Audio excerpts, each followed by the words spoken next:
Oi, gente, tudo bem? Eu tô aqui lendo Marcos hoje, Marcos 6, e eu fiquei presa exatamente ali nos 6 primeiros versículos desse capítulo.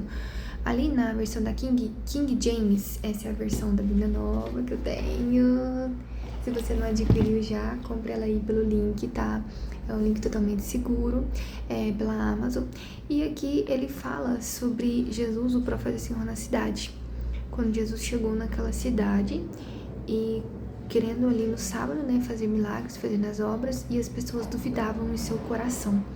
E quando ele lê aqui, ó, no 4, Jesus responde assim: mas Jesus respondeu-lhes: não há profeta sem honra a não ser em sua terra e entre seus parentes. Calma, pera, segura.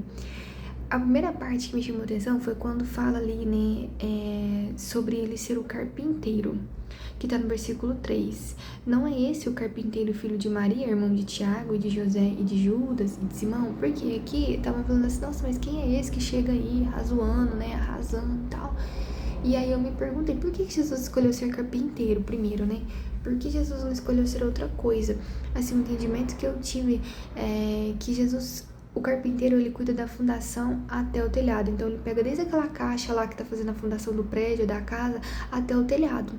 Então, ele escolheu cuidar do início ao fim. Mas eu não tô falando de construção, tô falando de alma, entendeu? Então ele pegou algo que era um cuidado do começo ao fim. Por que não médico, né? Médico, ele cura, a pessoa vai pra casa, tem um papel importante, tem suas profissões de suma importância, de grande importância. Mas o carpinteiro, ele cuida do começo ao fim. Então, assim, é indiscutível. Então, quando ele chega ali, as pessoas questionando, quem é esse carpinteiro e tal, e Jesus querendo operar, Jesus queria fazer grandes coisas, Deus queria fazer muitas coisas, mas aquelas pessoas não, por causa da dúvida do coração daquelas pessoas, Jesus curou algumas pessoas e seguiu. Quando ele disse assim, lá no 4, não há profeta sem honra a não ser em sua terra e entre seus parentes e em sua casa. Ou seja, eu entendo que o profeta, ele pode ter honra em vários lugares, mas na sua casa, onde ele habita, aquela frase, santo de casa não faz milagre, né? Então, ele continua dizendo, e não pôde ele realizar nenhuma poderosa obra, a não ser impor as mãos sobre poucos enfermos e curá-los. Ou seja, mais uma afirmação de que você é profeta. A maior luta que você tem é dentro da sua própria casa.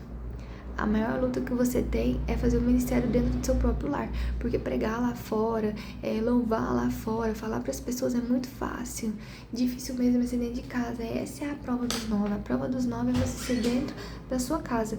Então, quando ele pega e fala que não pôde realizar nenhuma boa obra, a não ser impor a mão, né? Ele só impôs a mão sobre alguns enfermos. E imagina que Jesus queria fazer muito mais, com certeza, né? Tá escrito aqui.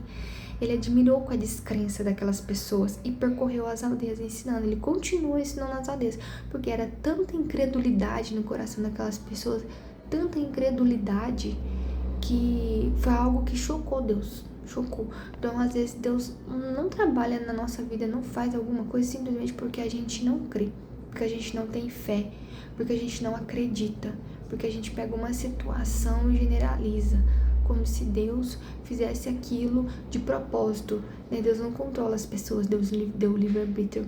Não é Deus que escolheu com que aquela pessoa do ministério te ferisse, aquela pessoa te machucasse. Deus deu o livre-arbítrio, todas as minhas coisas me são lícitas, mas nem tudo me convém. Então, o que a pessoa faz com aquilo que Deus deu para ela, é responsabilidade dela, que ela vai pagar com Deus. Então, assim, a dúvida, ela impede a gente de alcançar constantemente aquilo que Deus tem pra nos entregar. Porque Deus poderia ter feito muito mais ali. E assim, né, só uma reflexão de 6 versículos, né? Então, essa é a reflexão que eu tenho pra trazer hoje pra vocês, que essa seja uma verdade que venha pra curar e abrir a visão. Amém? Um beijo.